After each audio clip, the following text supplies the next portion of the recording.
Student মোৰ YouTube channel B টেকলৈ সকলোকে স্বাগতম জনাইছো। আজি আমি শিকিম টেগ কোৱেশ্চনৰ ওপৰত যে টেগ কোৱেশ্চন কেনেকৈ কৰিব লাগে। সচৰাচৰ দেখিবলৈ পোৱা গৈছে যে 2 বছৰ ধৰি মেট্ৰিক পৰীক্ষাত টেগ কোৱেশ্চন দিয়া হৈছে।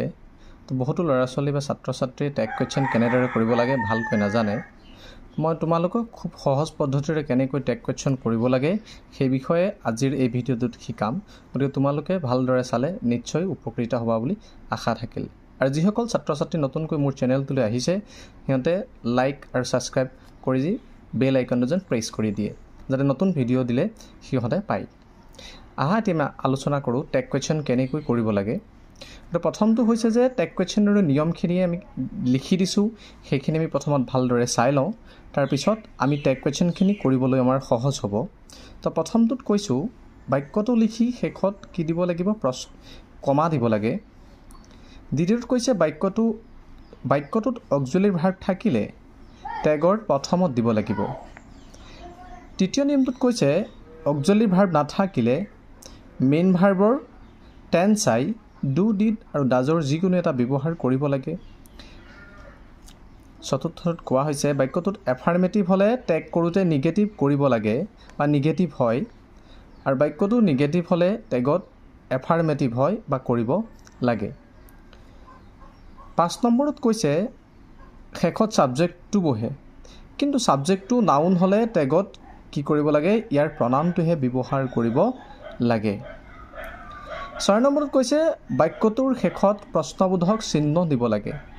তো বহুতো ল'ৰা ছোৱালীয়ে সেইটো ভুলকৈ দি থৈ আহে। গতিকে মই কেইটামান উদাহৰণ তলত দিছোঁ, সেইখিনি যদি ভালদৰে চোৱা হয় নিশ্চয় আহিবলগীয়া পৰীক্ষাসমূহত সিহঁতে সহজতেই টেগ কোৱেশ্চন কৰিব পাৰিব। প্ৰথমটোত লিখিছোঁ হি ইজ এ থিপ। এইটো কৰিলে হ'ব he is a থিপ, is not he. গতিকে মই কৈ দিছোঁ যে ইয়াত অক্সিলাৰী ভাৰ্ব ইজটো, সেইকাৰণে ইজটো অক্সিলাৰী ভাৰ্ব থাকিলে আমি টেগ কৰোঁতে নিগেটিভ কৰিব লাগে, খালি নটটো শ্বৰ্ট ফৰ্মত লিখিব লাগে। আৰু সিফালে থকা হিটো ইফালে প্ৰনাউন হিচাপে ব্যৱহাৰ কৰি শেষত প্ৰশ্নবোধক চিহ্ন দি দিলেই টেগ হৈ গ'ল। দ্বিতীয়টোত কোৱা হৈছে C is not a teacher. এই বাক্যটো নিগেটিভত আছে, যিহেতু সেই বাক্যটোত নট লাগি আছে, গতিকে আমি কৰিলে হ'ব C is not a teacher, is C. যিটো বাক্য নিগেটিভত থাকে সেই বাক্যটো টেগত এফাৰ্মেটিভ হিচাপে বহে। পিছৰত কৈছে কাৰ, কৰিলে হ'ব ৰাজু বট এ কাৰ ডিড নট হি, কাৰণ বটটো পাষ্ট টেন্সত আছে আৰু পাষ্ট টেন্সত থাকিলে ডিড ব্যৱহাৰ কৰিব লাগে, আৰু নটটো শ্বৰ্ট ফৰ্মত লিখি সিফালে ৰাজুটো সিফালে প্ৰনাউন হিচাপে বহুৱালে হি ব্যৱহাৰ কৰিলেই হ'ব।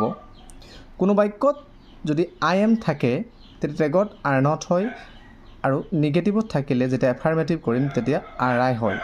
গতিকে মই এটা উদাহৰণ দি দিছোঁ আই এম টল। এইটো কৰিলে হ'ব আই এম টল আৰ্ণ্ট আই।